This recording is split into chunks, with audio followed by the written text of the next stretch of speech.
我是小米酒，今天来跟大家讲一个 Blender Library Override 的一个坑，一个要注意的地方。它是一个 red box 红色的 cube，然后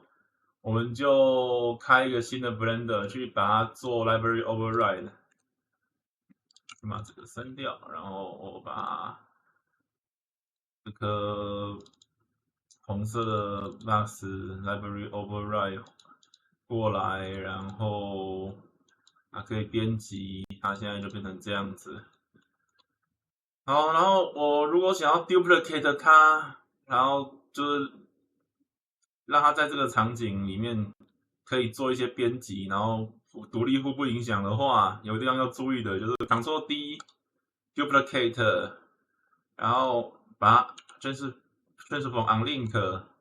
好，大家可以理解哦。然后，但是我现在材质球是不能改的，然后关键就来了。如果你点到左边这个会出包，右边这个就比较没事。那很神奇的是，他按 Ctrl，他按 Shift D duplicate 的时候，他 transform 可以理解嘛？但是 Shape 它不会 duplicate，它也是 link 的。意思就是说，这个它不能改，其实是因为它联动。然后它联动就算了，这两个按错会出包。我示范一次给你们看，按这个，然后我就可以改，可是改了两边都一起动，然后你原本东西都跑掉了，甚至你这颗还改不回去，你这个东西还改不回去，所以Ctrl Z 回来，Ctrl Z，Ctrl Z 回来，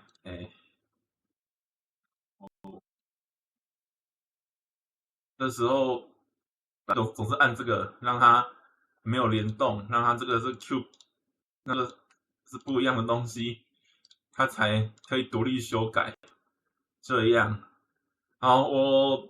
大概就最近发现这个问题，那就跟大家分享一下啊，就大家踩到这个坑的时候，就记得有这件事情这样子。好，就这样吧。